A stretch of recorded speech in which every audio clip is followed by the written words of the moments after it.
wis dadi sebuah pohon di surga. Masya Allah.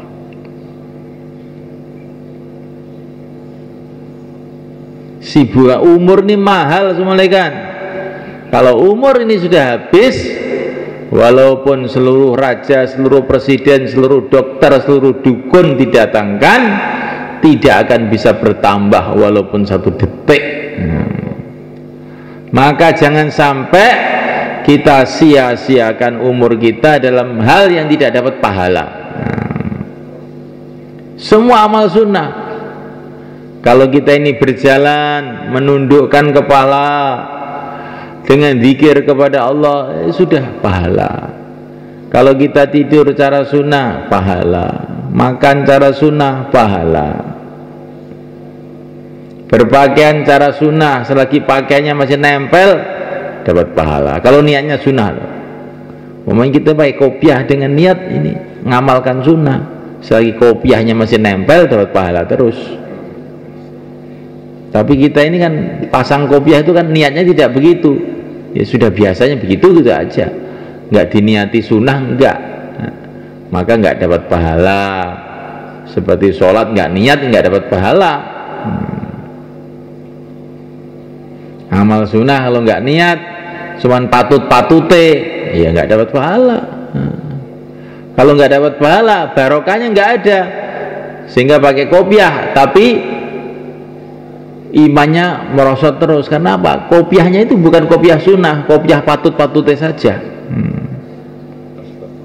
Kalau kopiah itu kamu pasang dengan mengingati Rasulullah SAW, Rasulullah juga pakai kopiah, maka insya Allah itu kopiah itu akan meningkatkan iman kita juga. Insya Allah, kan?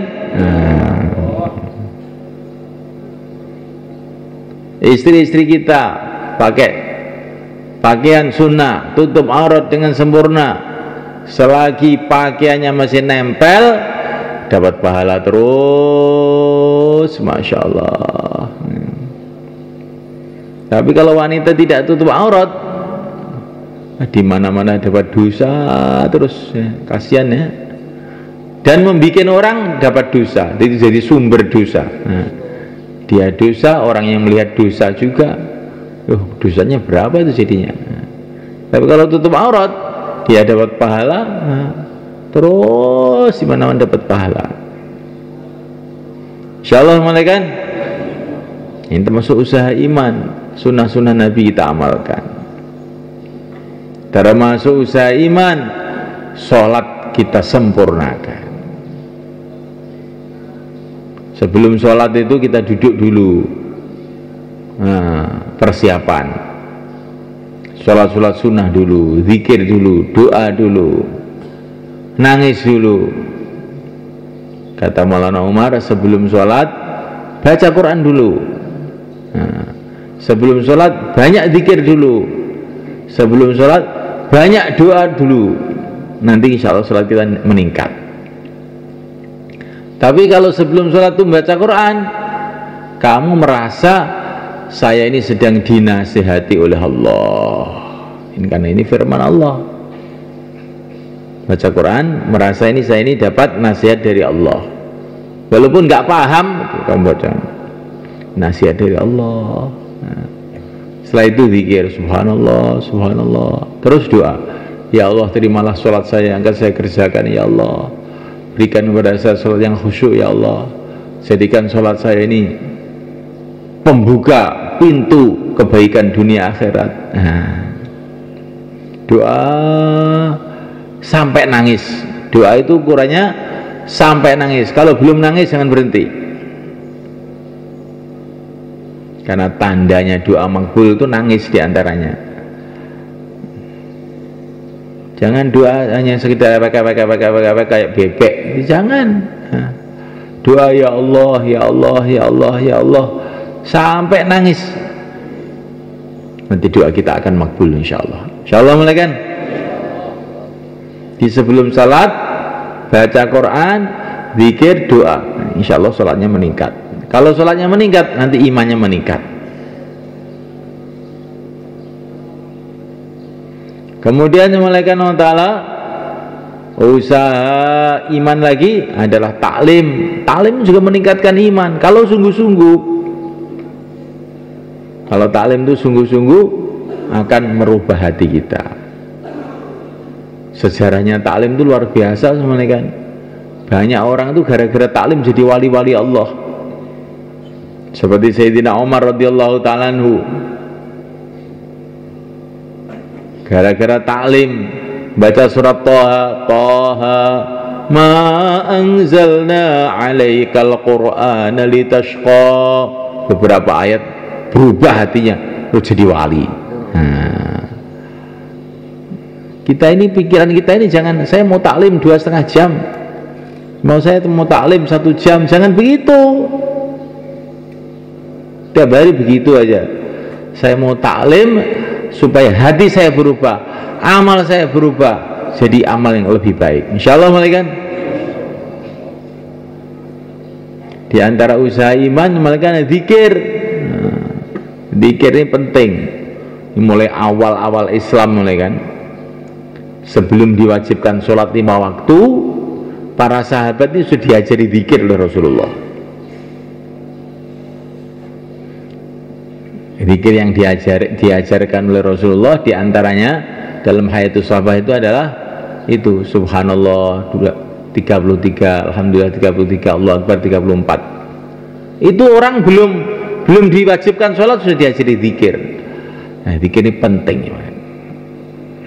Orang itu kalau zikirnya kuat tidak mudah terpengaruh dengan suasana.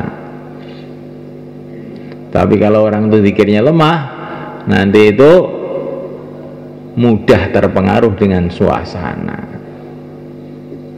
Sebagaimana yang disabdakan Nabi, orang zikir kayak hidup, orang tidak zikir kayak orang mati. Ikan tuh kalau masih hidup walaupun di lautan nggak jadi asin, tapi kalau sudah mati sebentar aja jadi asin, jadi gerih namanya. Kalau orang itu hidup bertahun-tahun tidak busuk, ya kalau mati 3 hari aja sudah bosok. Begitu juga orang itu kalau zikirnya lemah mudah terpengaruh, kumpul orang jelek jadi jelek, terpengaruh dengan nafsunya sendiri, kerosok ngantuk langsung tidur. Itu termasuk orang mudah kena pengaruh nafsu. Tapi kalau orang itu zikirnya kuat, nggak terpengaruh nafsu, tegar. Maka Nabi itu memerintahkan pada para sahabat, kalau kamu perang menghadapi orang kafir, zikir. Ya ayyuhalladzina amanu idza laqitum fi'atan fathbutu wazkurullaha katsira. Sahabat itu kalau perang itu zikir terus, maka menangan. Nah, orang kafir nggak pernah bisa bertahan di depan para sahabat itu. Insyaallah malaikat. Zikir itu penting. Syekh Muhammad Ilyas mengatakan dalam dakwah ini kamu akan berjumpa dengan macam-macam orang. Kalau kamu tidak kuat zikir, kamu tidak mempengaruhi orang itu, justru orang yang buruk itu pengaruhnya masuk pada diri kamu. Habis keluar malah jadi tambah buruk. Karena tidak zikir. Mbah, sampean bagian zikir nggih. Nggih. Terus waktu turu. Bar metu 4 wulan kok imane kok ketoke kok malah nemen iki piye? Ora tahu zikir. Betul malaikat. Zikir penting ini.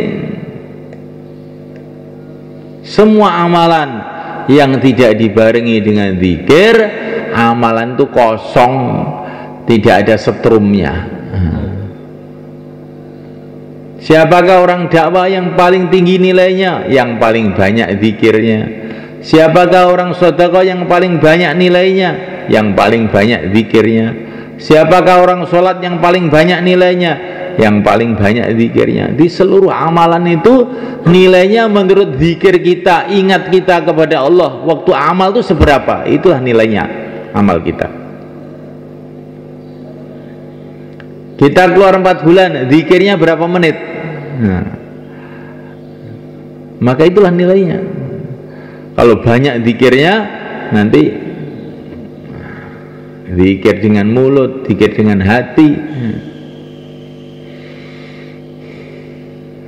Insyaallah malaikat